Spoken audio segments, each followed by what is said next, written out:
Bismillahirrahmanirrahim. Assalamualaikum warahmatullahi wabarakatuh.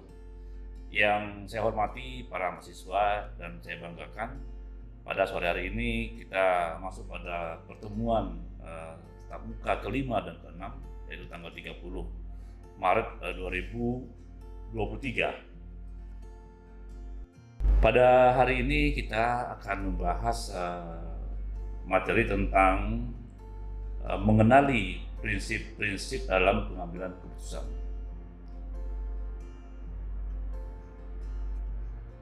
Materi pokok dari kegiatan sore hari ini ada dua pembahasan yang kita bahas dalam mengenali pokok tentang keputusan itu. Pertama adalah proses pengambilan keputusan itu sendiri, kemudian keputusan dalam suatu organisasi.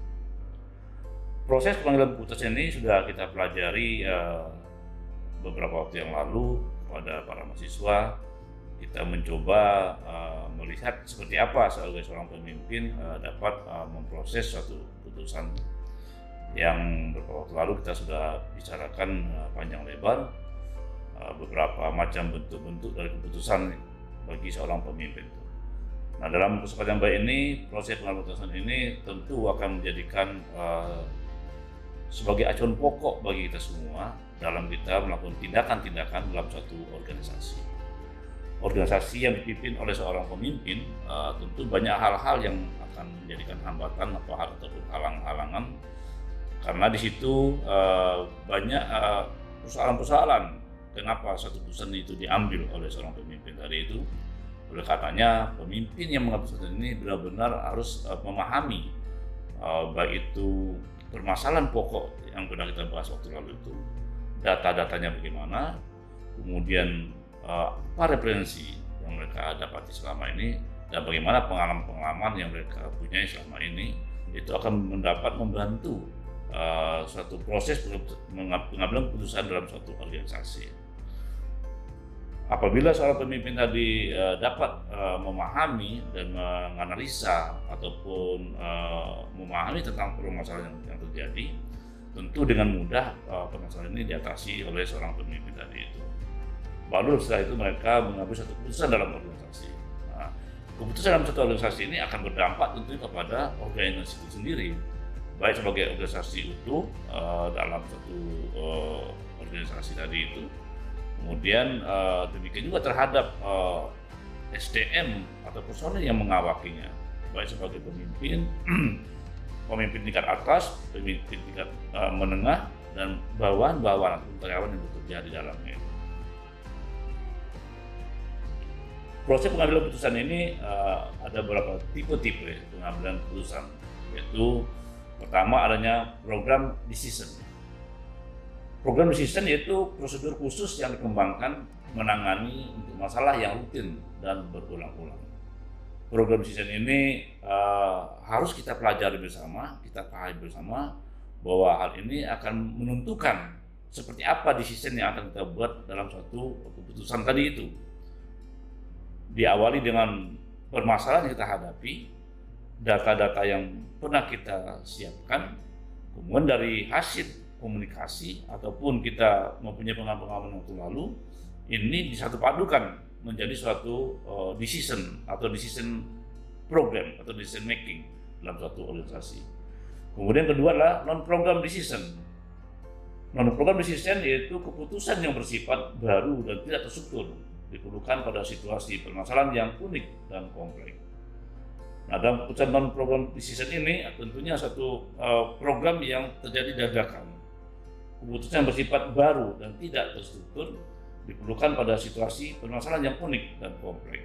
Misalnya terjadi permasalahan khusus dalam suatu organisasi tadi. Terjadi penyimpangan dari suatu kegiatan, penyimpangan dari penganggaran atau penyimpangan dari prosedur tadi itu, maka seorang pemimpin harus bisa mengambil satu keputusan seperti apa mereka akan putuskan tadi itu. Tentunya keputusan ini adalah keputusan yang harus dipahami bersama oleh para pemimpin tadi itu. Bagaimana dia memutusi suatu permasalahan tadi itu, kemudian dihasilkan suatu program decision namanya. Perbandingan tipe keputusannya, satu terstruktur.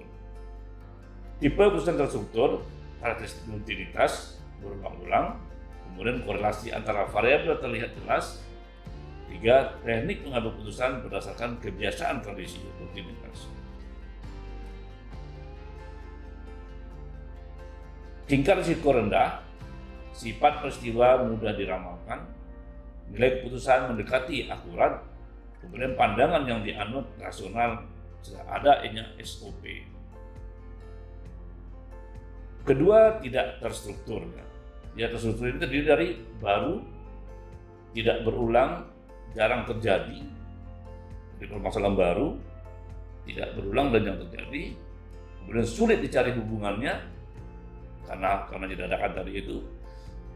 Kreativitas, inovasi, intuisi, risiko tinggi dan besar. Perbandingan tipe keputusan lanjutan.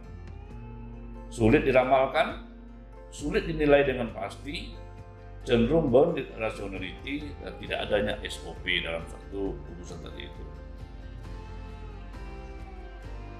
Perbedaan masalah terikat dan tidak terikat. Masalah terikat. Masalah kecil pada umumnya dibagi menjadi sebuah seri dari masalah kecil berlarutan. Kurang serius selalu mengikuti periode waktu tertentu, dan masalah mudah diketahui dengan jelas, dan penyelesaian masalah membutuhkan sedikit orang.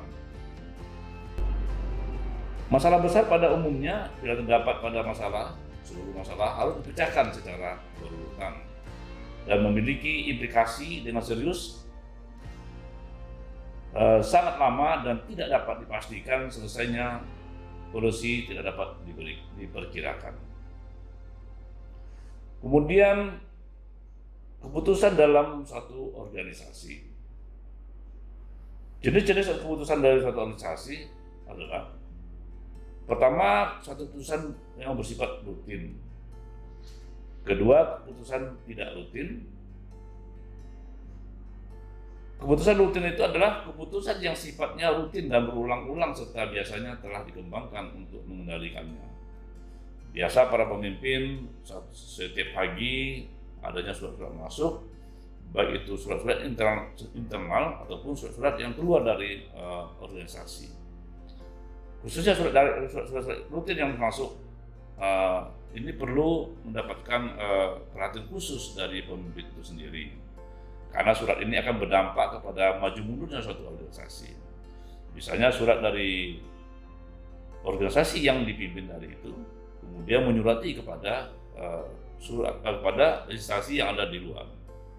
Apabila instansi tadi itu adalah instansi yang sangat mempengaruhi terhadap organisasi tersebut, tentu hal ini akan berpengaruh ketat terhadap perkembangan maju mundurnya organisasi yang dipimpin tadi itu. Sehingga seorang pemimpin harus hati-hati benar membaca, meneliti dengan data dan fakta dengan bahasa yang lugas dan dapat diterima oleh semua pihak. Memang bahasa ini kadang-kadang menjadi suatu tren tersendiri karena setiap orang akan berbeda bahasanya.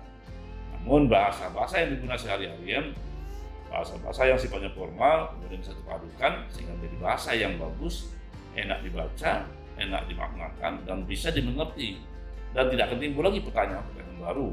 Sehingga perlu konseptor dari suatu organisasi tadi itu yang bagus, yang baik, dan pemimpin harus membaca itu, membaca satu persatu, kalimat per kalimat, kemudian poin per poin, tanda baca, tanda kutip, dan sebagainya tadi itu harus diperhatikan benar-benar. Barulah diberikan suatu keputusan untuk ditandatangani dan dikirim kepada institusi yang akan kita tuju tadi itu. Demikian juga surat yang masuk ke dalam. Misalnya ada permasalahan dari organisasi kita di luar dari organisasi tadi itu, memberikan suatu masukan atau saran. Dan ini kita sikapi bersama. Sejauh mana pemimpin memutuskan ini untuk menindaklanjuti kepada bawahan-bawahan yang ada di bawah organisasi yang bersangkutan tadi. Kemudian keputusan tidak rutin, ya, ada keputusan yang diambil pada saat-saat tertentu dan tidak bersifat rutin. Keputusan ini jarang terjadi ataupun permasalahan jarang terjadi, sehingga perlu juga perhatian khusus dari pemimpin tadi itu. Apabila belum dipahami benar tentang permasalahan ini, sebaiknya disarankan dapat dibicarakan dengan baik kepada bawahan-bawahan ataupun staf-staf yang di bawah organisasi tadi itu. Sehingga keputusan tidak rutin ini menghasilkan satu kebijakan yang baik terhadap organisasi maupun terhadap lingkungan yang berada di sekitar organisasi tadi itu, sehingga organisasi ini akan dapat berkembang dengan baik, dapat diterima oleh semua pihak tadi itu. Para pemimpin tadi harus benar-benar paham permasalahan apa yang ditujukan kepada suatu permasalahan kepada institusi yang bersangkutan. Dasar-dasar pengambilan keputusan dalam organisasi pertama adalah intuisi dalam organisasi tadi itu. Kemudian pengalaman dalam organisasi, fakta dalam berorganisasi, wewenang dalam berorganisasi, dan rasional dalam organisasi.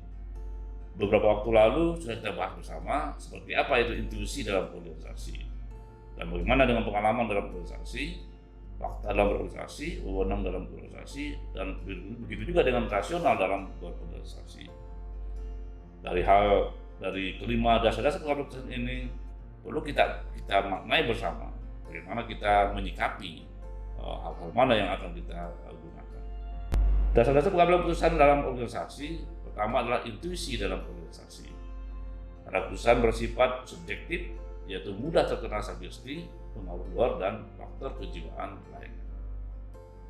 Kemudian pengalaman dalam organisasi adalah keputusan pimpinan, dan seringkali terjadi bahwa sebelum pengambilan keputusan, pimpinan mengingatkan apakah kasus seperti ini sebelum pernah terjadi. Kemudian fakta dalam berorganisasi adalah pengambilan keputusan yang didukung oleh sejumlah fakta yang memadai. Sebenarnya istilah fakta perlu dikaitkan dengan istilah data informasi dari suatu organisasi. Kemudian keempat adalah wewenang dalam berorganisasi.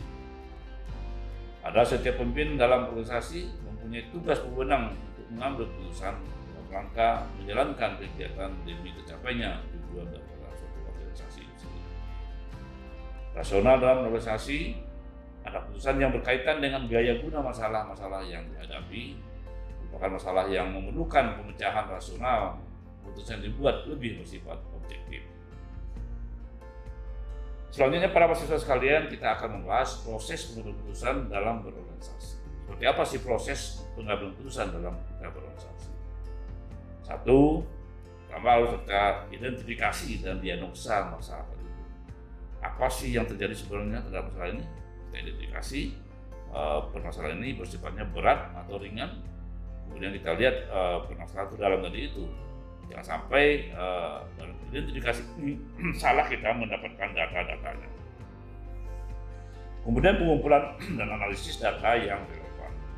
Dari data yang sudah kita terima tadi itu, kita analisis sejauh mana dampak daripada masalah tadi ini terhadap organisasi kita, baik itu terhadap organisasi itu sendiri maupun terhadap SDM ataupun personil yang mengawaki dari suatu organisasi tadi. Kemudian pengembangan dan evaluasi alternatif yang harus kita paparkan di sana, kita urai di sana tadi itu. Alternatif apa yang harus kita ambil?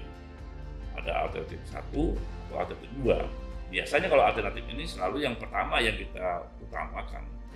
Hanya tinggal bagaimana pemimpin nanti melihat tadi itu, itulah yang kita tetapkan sebagai alternatif 1 ataupun sebagai alternatif 2. Pemilihan alternatif terbaik, kemudian bagaimana kita memilihnya. Susun, kan suatu alternatif satu adalah tentang hal-hal yang begini, kemudian alternatif 2 adalah tentang hal-hal yang begini. Kemudian implementasi keputusan dan evaluasi terhadap hasil-hasil yang sudah kita tulis tadi itu. Bagaimana kita laksanakan di lapangan, kemudian kita evaluasi, ternyata keputusan ini memang bagus, selanjutnya akan kita tingkatkan atau kita lanjutkan yang lebih baik lagi. Itu saja yang dapat para mahasiswa sampaikan.